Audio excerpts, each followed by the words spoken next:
I couldn't ignore it anymore. The figure wasn't just appearing in my photos, it was everywhere. Every time I glanced at a reflective surface, I'd catch a flicker of movement behind me, just for a split second. My friends thought I was losing it when I showed them the photos. "It's just a glitch," they'd say. But how could it be a glitch if the figure showed up in photos they'd taken too? Desperate for answers, I found an online forum for paranormal photography and posted about my situation. Most people dismissed it, but one reply stood out. A user named Shadowseer warned me to stop taking photos immediately. They claimed the figure wasn't a glitch, but a wraith, an entity that uses reflective surfaces to latch on to people. They wrote, "The more you see it, the closer it gets." My heart sank as I realized the figure had been inching closer in each new photo.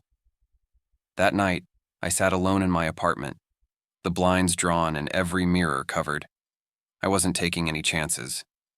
But my phone buzzed on the coffee table, the notification lighting up the screen. It was a picture, a photo of me, sitting on the couch, taken from behind. My blood ran cold. I hadn't taken that picture. I spun around, heart racing, but no one was there. Then I heard the whisper, faint but unmistakable. "Closer." My heart felt like it might burst as I sat frozen, staring at the empty space behind me. The whisper still lingered in the air, faint but undeniable.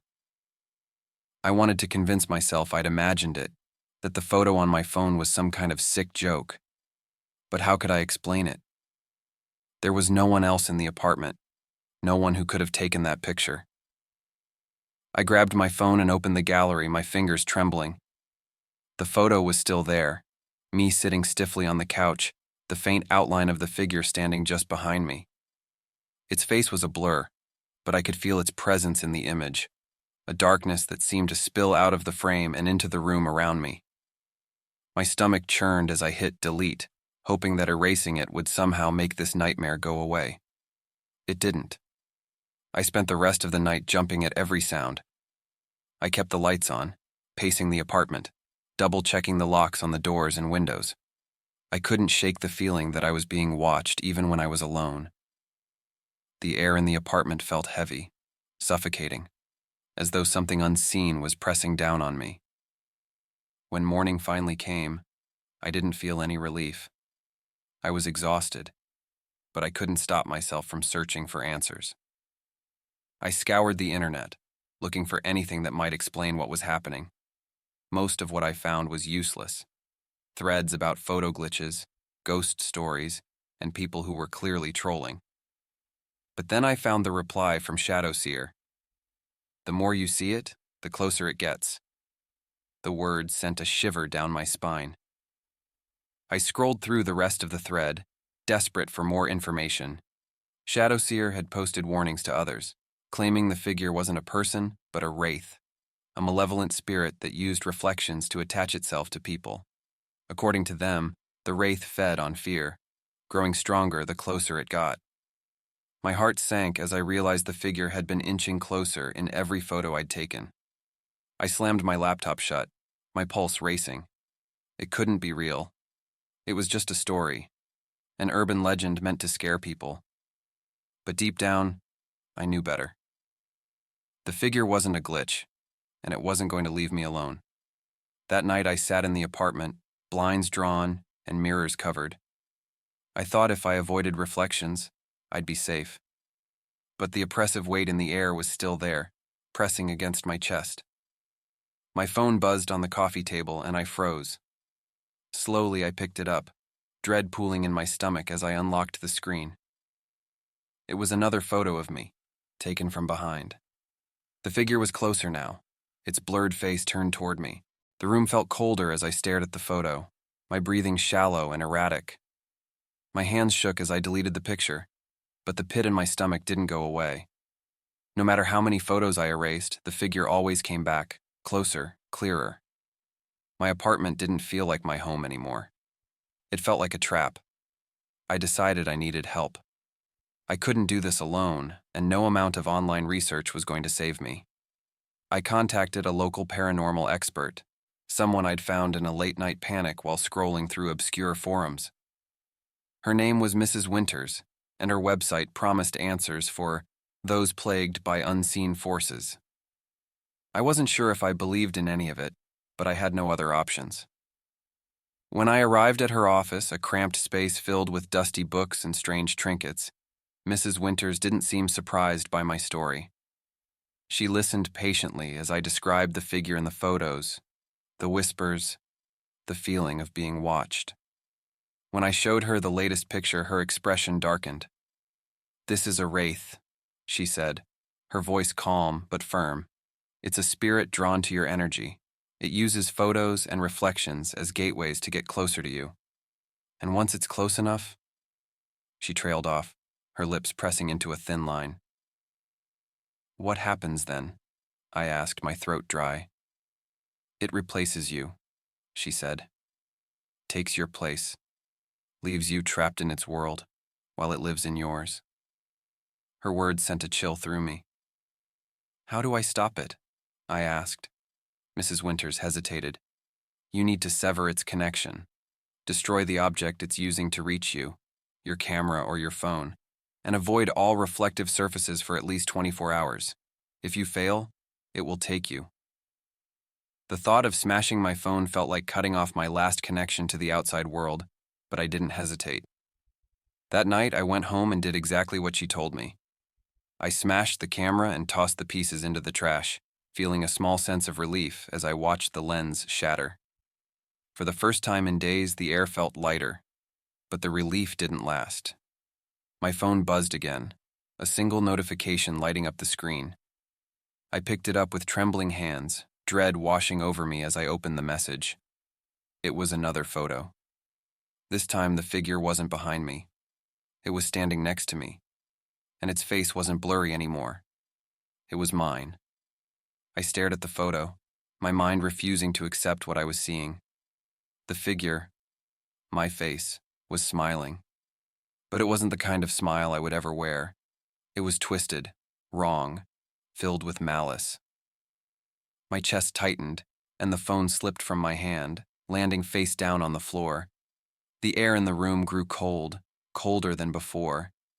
My breath came out in shallow gasps as frost began to form along the edges of the windows. I could hear it now, faint whispers, overlapping, growing louder with every second. My name echoed among the voices, twisting into something unrecognizable. "You can't take me," I said, my voice trembling. But the words felt hollow. The lights flickered, plunging the room into shadow. When they came back, my reflection in the darkened TV screen caught my eye. I wasn't alone. The figure stood just behind me, its smile impossibly wide, its head tilted unnaturally to the side. "Stop!" I screamed, spinning around. But there was no one there. The whispers grew louder, almost deafening now. Shadows stretched across the walls, pooling at my feet. I stumbled back, reaching for anything to hold on to, but the floor felt like it was shifting beneath me. My phone buzzed again, lighting up the room with its eerie glow. I picked it up, my hands trembling, and saw a video this time. It was me, standing in the living room, staring at the phone. But in the video, the figure stepped out of the shadows and placed its hand on my shoulder. Before I could process it, the lights went out completely. I was in darkness. No sound, no light, just an overwhelming sense of wrongness. My skin crawled as I felt something move closer. The cold was unbearable now, seeping into my bones. Then it spoke. "You invited me," it whispered, the voice coming from everywhere and nowhere. "You wanted me here." "No," I yelled, stumbling forward, desperate to escape. "I didn't." "You looked for me," it said. "You saw me. You gave me a face." The weight of its words hit me like a punch to the chest. It was right. I had kept looking, obsessing over the photos, the shadows, the whispers. And now it had taken shape. My shape. The ground beneath me shifted again, and suddenly, I was falling. I hit the floor hard, the lights flickering back on. I was back in my apartment, but something was wrong. The shadows were still there, moving, watching, and then I saw it. Her. My reflection in the TV screen. She smiled, lifting a hand in a mocking wave. But it wasn't me. I stumbled back, clutching the edge of the couch for support. My reflection didn't move with me. It stayed where it was, watching, smiling. "Stop," I whispered, tears streaming down my face. "Please stop." The reflection tilted its head, the same unnatural angle I'd seen before. "You can't stop me," it said, its voice clear and sharp, echoing in my head. "You are mine now." I looked around desperately, trying to think of something, anything, to break its hold. My phone buzzed again, the screen lighting up with another photo. This one showed me standing frozen in front of the TV, with my reflection grinning triumphantly. "No," I said, my voice trembling. "You don't get to take me." I grabbed the phone and hurled it at the screen. The glass shattered, the sound piercing the silence. Sparks flew as the TV shorted out, plunging the room into darkness again. For a moment, everything was still. No whispers, no cold, no presence. I held my breath, afraid to move. Then the lights flickered back on, and the room was silent. I glanced around cautiously. The shadows were gone. The air felt lighter. For the first time in days, I didn't feel like I was being watched. Relief washed over me, but it was short-lived. My phone, now cracked, buzzed weakly on the floor. I picked it up, my fingers trembling. There was one last photo. It showed me sleeping peacefully in my bed. The figure stood at the foot of the bed, watching me. I dropped the phone, my blood running cold. Slowly, I turned to the darkened window. The faint outline of a figure stared back at me. Its face wasn't mine anymore. It was someone else's. Someone new. Did this story make you think twice about taking a selfie? Follow for more terrifying tales that will make you question the shadows around you.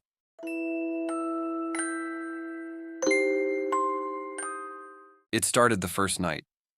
I was lying in bed, staring at the ceiling, trying to adjust to the quiet of my new apartment. Then, out of nowhere, I heard laughter.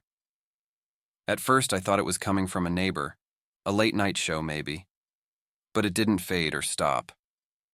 It echoed through the walls, light and playful, as though someone was just on the other side of the door. I got up and checked. The hallway was empty. The laughter grew fainter, as if retreating, but it never completely went away. By the time I went back to bed, my heart was pounding, and I was too uneasy to sleep. That night, I realized I hadn't moved into the quiet, peaceful space I thought I had. I'd moved into somewhere else. Somewhere wrong. I lay awake for hours after that first night, every creak of the floorboards and rustle of the wind setting my nerves on edge. The laughter didn't come back, but the silence wasn't comforting anymore. It felt charged, alive, like the apartment was waiting for something. The next night, I was sitting on the couch scrolling through my phone when I heard it again. The same light, playful laugh. This time it was louder, closer. I froze, my phone slipping from my hand as I listened. It wasn't coming from the hallway. It was coming from the corner of the living room. My heart pounded as I stared at the spot, but there was nothing there, just the shadows cast by the dim light of the lamp. "Hello?" I called out, my voice trembling. The laughter stopped instantly, like it had been cut off. I told myself it was my imagination. Stress, exhaustion, maybe the lingering unease of moving into a new place alone. But when I went to bed that night, I couldn't shake the feeling that I wasn't alone. Over the next few days, the laughter became a pattern.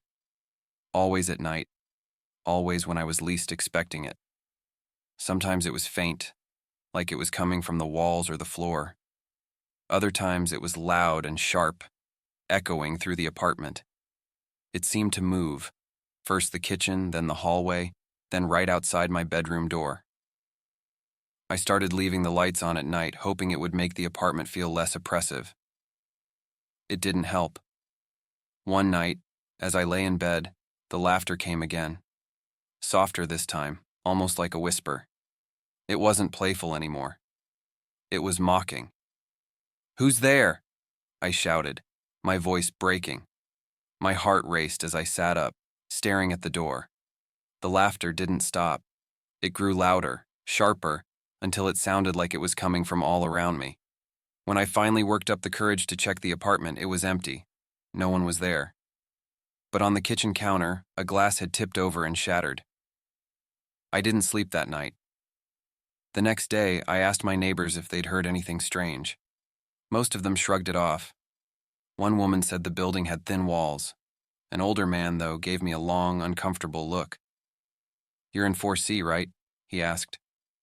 "Yes," I said. He hesitated, then leaned closer. "I don't want to scare you, but people who've lived there, they've complained about noises. Strange noises. Laughter, mostly." "Do you know why?" I asked, my stomach sinking. He shook his head. "No one stays long enough to find out." That night, I was determined to catch whoever or whatever was behind this. I set up my phone to record while I sat in the living room, waiting. The laughter started right on schedule, faint at first, then growing louder. I didn't move, didn't react. I let the phone run, praying it would capture something. When I finally checked the video, my hands were trembling. The screen showed me sitting there, staring into the distance, but the laughter was loud and clear. The hair on the back of my neck stood up as I realized something else. Shadows moved in the background, flickering in and out of view. One shadow paused, lingering just behind me, before disappearing completely. I felt the air in the room grow colder. My breath fogged in front of me. And then, as I stared at the screen, I heard it. A voice. Low and raspy, barely audible over the laughter. "I see you." My phone slipped from my hands as I whipped around. The room was empty, but the laughter didn't stop. It was louder now, echoing through the apartment, coming from everywhere at once. My chest tightened as I realized I wasn't alone anymore. I wasn't sure I ever had been. The laughter surrounded me, louder and sharper than it had ever been. My ears rang from the sound, and I felt the walls pressing in as if the apartment itself was alive, suffocating me. Every instinct screamed for me to run, but where would I go? This was my home, or at least it had been. I clutched my phone, my hand trembling as I tried to call someone, anyone. The signal died the moment I hit the call button. The screen flickered, and the video I had recorded earlier popped back up, playing without me touching it. The laughter poured from the phone's speakers, layered over itself, looping and overlapping. The shadows in the recording twisted and flickered, coalescing into something I couldn't look away from. A shape. It wasn't human. Not entirely. It had a humanoid outline, but its limbs were too long, its head tilted at an unnatural angle. Its face was obscured by the darkness, but I could feel its grin. The shadow leaned closer to the camera, and then I heard the voice again, raspy and deliberate. "Closer." The phone screen cracked in my hand, and the room fell silent. For a moment, I thought it was over. I stood there, gasping for air, every muscle in my body screaming with tension. Then slowly, I heard the laughter again, but now it was right behind me. I turned around, my heart racing, but there was nothing there. Just the empty living room, the dim light from the lamp casting long shadows across the floor. One of the shadows twitched just slightly, and my stomach dropped. It wasn't the shadow of the furniture. It was standing upright like a person. "Get out of my house," I shouted, my voice cracking. My chest tightened as the laughter stopped, replaced by silence so thick it was almost worse. The shadow didn't move, but I could feel it watching me. "You brought us here," the voice whispered, though I couldn't see its source. It was deep, layered, as if multiple voices were speaking in unison. "You made this home." "What are you talking about?" I demanded, my voice shaking. "I didn't do anything."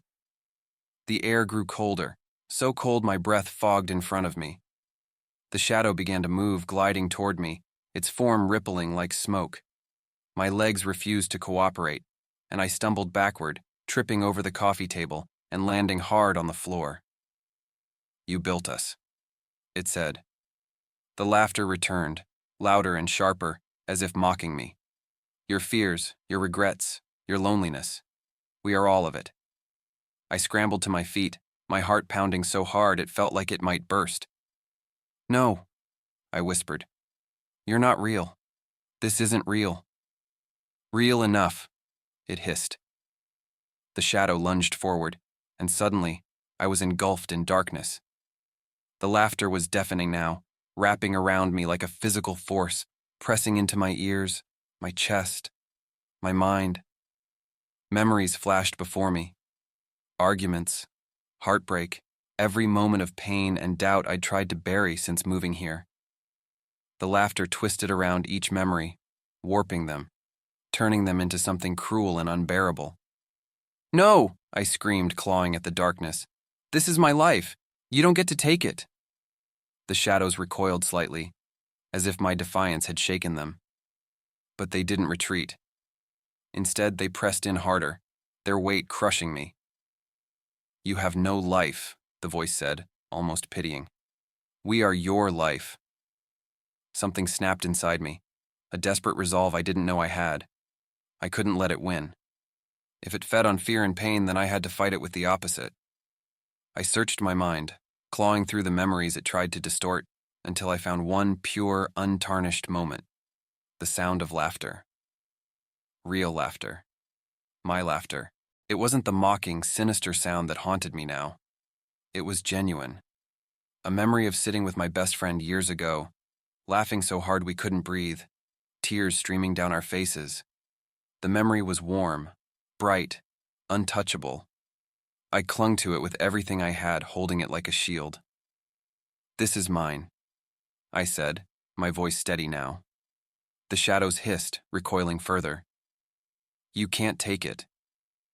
The darkness around me began to crack, thin rays of light piercing through. The laughter wavered, faltering for the first time. I forced myself to stand, pushing back against the weight of the shadows. "You don't belong here. This is my home. My life." The shadows screamed, a high-pitched grating sound that sent shivers down my spine. They twisted and writhed, their forms unraveling as the light grew brighter. Finally, with one last shriek, they collapsed into nothingness. The room was silent, the oppressive weight gone. The light from the lamp was steady, the shadows back to where they belonged. I sank onto the couch, my body trembling, and tried to catch my breath.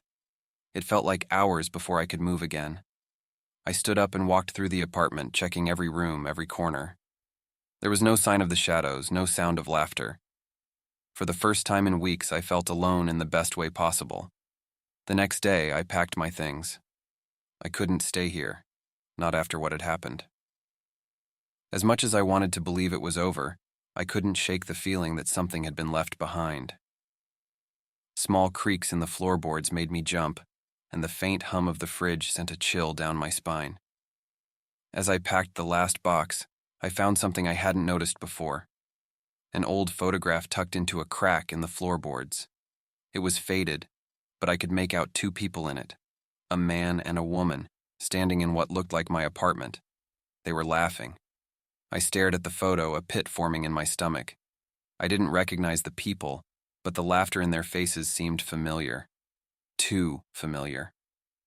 I shoved the photo into the box and left without looking back. As I walked down the hallway toward the elevator, I heard it. Faint, distant, but unmistakable. Laughter. This time it wasn't mocking. It was mine. I didn't stop to listen. Think twice before seeking silence in a new home. Share this chilling tale with someone who loves a good scare. They might never feel alone again. I checked into the hotel late at night, tired from hours of driving. The lobby was eerily quiet, the kind of quiet that makes you feel like you shouldn't be there. The receptionist handed me the key without a word, barely glancing up from her screen. When I got to my room, I collapsed onto the bed, flipping on the TV to unwind. The screen flickered, showing what looked like a live feed of the hotel's hallways. They were empty, dimly lit, and strangely hypnotic. I kept flipping channels, but my thumb froze when I noticed something odd. A figure appeared on the screen, walking slowly down the hallway. My stomach dropped. The figure wasn't just anyone, it was me. Same jacket, same bag I'd just brought in from the car. The screen flickered to static. My pulse raced as I got up to check the hallway outside. It was empty. I stood in the doorway, my breath coming in shallow gasps, staring at the empty hallway. The dim light flickered softly, casting long shadows on the beige carpet. There was no sign of anyone, or anything, walking through the corridor. The sound of silence pressed against my ears, broken only by the faint hum of the air conditioning. I told myself it had to be exhaustion playing tricks on me. It had been a long drive, and maybe I'd nodded off for a moment without realizing it. That would explain the strange image on the TV, right? A bad dream mixed with the glow of the screen. Shaking my head, I stepped back inside the room and closed the door. The lock clicked into place, a small comfort in the eerie stillness. I returned to the bed and grabbed the remote, determined to find a regular channel and let my brain unwind. But the screen remained locked on static, buzzing faintly. As I sat there, thumbing uselessly at the remote, the static suddenly cut out. The hallway feed returned. I froze. This time the figure wasn't walking. It was standing still, right outside my room. My stomach churned as I recognized myself again, down to the way my hand rested on the strap of my bag. But the person on the screen wasn't moving. They were just standing there staring at the door. The screen flickered again, and static consumed the image. My pulse thundered in my ears as I forced myself to turn toward the door. The peephole felt like it was miles away. Slowly, I stood, each step toward the door feeling heavier than the last. When I pressed my eye to the peephole, I saw nothing, just the same empty hallway. I stumbled back, rubbing my eyes, my mind racing. I needed to shake this off. I needed sleep, a distraction, anything to break the spell of unease that clung to me like a second skin. I grabbed my phone, intending to call the front desk, but the screen wouldn't light up. No matter how many times I tapped it, it stayed stubbornly blank. The TV buzzed again. My head snapped toward it as the static faded and the hallway feed returned. This time, the figure was moving again, walking away from my room toward the elevator at the end of the hall. The image flickered and shifted, now showing the elevator doors opening. But when the figure stepped inside, it didn't press a button. Instead, it turned, slowly, to face the camera. My face, pale, blank, and expressionless, stared back at me through the screen. And then it smiled. My stomach dropped. The smile was unnatural, too wide, the edges curling up as if my reflection had been pulled apart by invisible strings. A bead of sweat rolled down my temple as I stared, unable to look away. The screen flickered again and the elevator footage vanished, replaced by an angle I hadn't seen before, a live feed of my room. I was on the TV now, sitting on the bed, staring directly at the screen. My heart pounded as I glanced over my shoulder to confirm what I already knew. There was no one else in the room. But the version of me on the TV moved. It tilted its head, its smile widening, and raised a hand to wave. I scrambled back from the bed, my knees hitting the floor hard. The figure on the screen stood, mirroring me but slightly off. Its movement slower, deliberate, as though it was adjusting to being me. "No," I whispered, shaking my head. "This isn't real." The figure on the screen didn't answer. It simply walked toward the camera, the image growing more distorted with every step. The static returned, the sound rising in pitch until it was a shrill whine that made my teeth ache, and then it stopped. The room plunged into silence again, but the air was heavier now, suffocating. I stood shakily, my legs barely supporting me, and moved toward the door. My fingers fumbled with the lock as I yanked it open and stepped into the hallway. It was empty, just as it had been before, but something felt wrong. The lights were dimmer now, the buzzing of the fluorescent bulbs uneven. I turned to look back at my room, and my breath caught.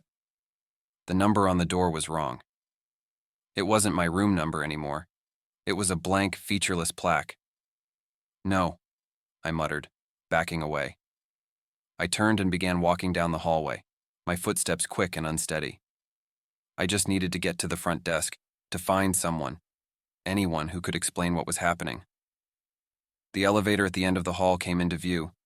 Its doors stood open, dark and yawning. I hesitated, a wave of dread washing over me. But before I could decide whether to approach it, I heard footsteps behind me. I spun around, expecting to see someone there, but the hallway was empty. The sound continued, though, echoing softly, steadily growing louder. My phone buzzed in my pocket. I grabbed it desperately, relieved to see it had come back to life. But the notification on the screen sent chills through me.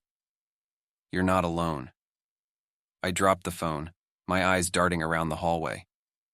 The footsteps stopped abruptly, replaced by a faint, distorted hum. It was coming from my room, or whatever was left of it. I turned back toward the door, the sound growing louder with each step. When I reached it, I could hear something else beneath the hum. Breathing. Slow, deep, deliberate.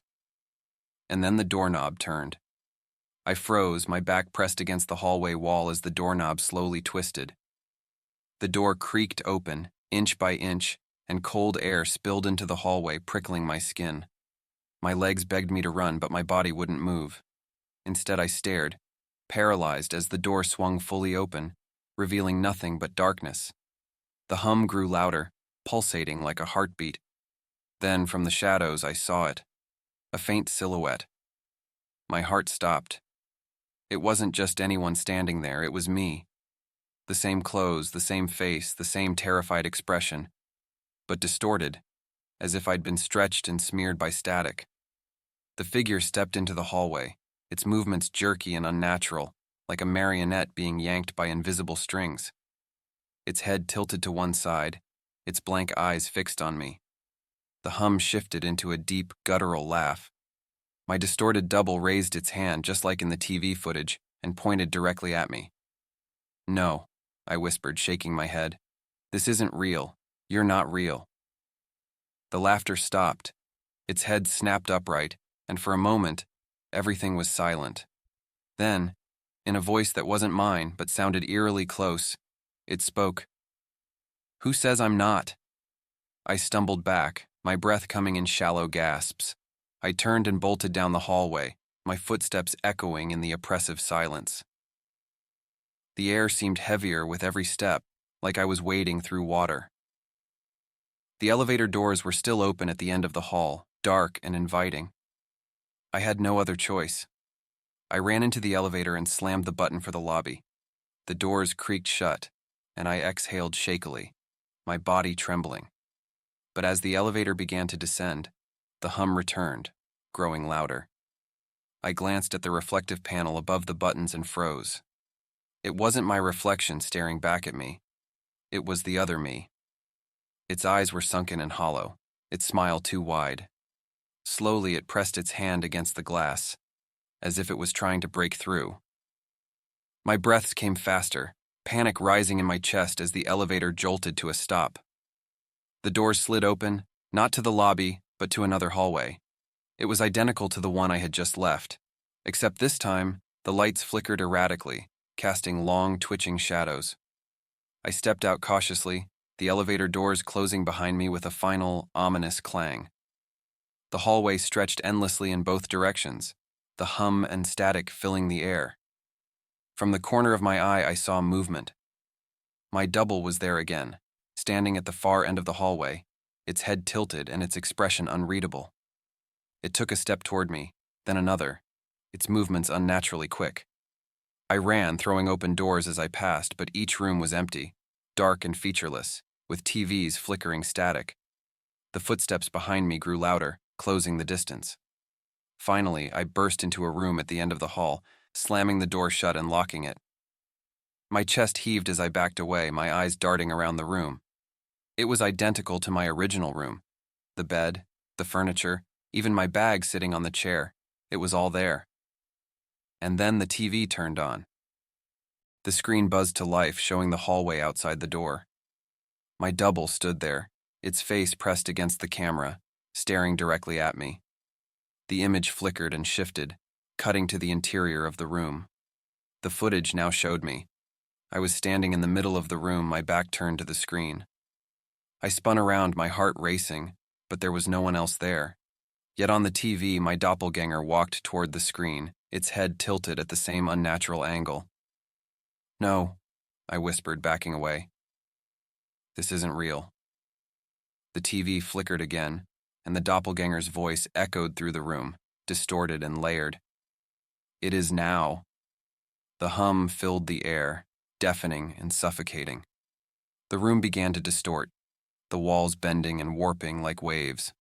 I clutched my head, the sound drilling into my skull. When I looked at the TV again, my doppelganger was gone. The door behind me creaked open. I didn't turn around. I couldn't. I felt its cold breath on my neck, heard the faint rustle of its movements. "Who are you?" I choked out, my voice barely audible. It didn't answer. Instead, its hand reached around me and grabbed my wrist. Its grip was icy and unrelenting as it pulled me toward the TV. I struggled, screaming, but the room dissolved into static, the hum drowning out everything else. The last thing I saw before the world went black was my own face on the screen, blank, expressionless, and smiling. I woke up in the hallway, disoriented and cold. The lights were steady now, the air eerily still. My phone buzzed in my pocket, and I grabbed it with trembling hands. A notification popped up. "Room 415 checkout complete." I turned to look at the door behind me, but it wasn't my room anymore. The plaque was blank, the door slightly ajar. Inside, the TV flickered faintly. I stepped closer, drawn by a faint noise, static interspersed with faint, distorted whispers. As I peered into the room, the screen showed a figure walking aimlessly through the hallways. It was me. Next time you check into a hotel, take a closer look at the TV. It might be watching you. Share this story with someone who loves a good scare.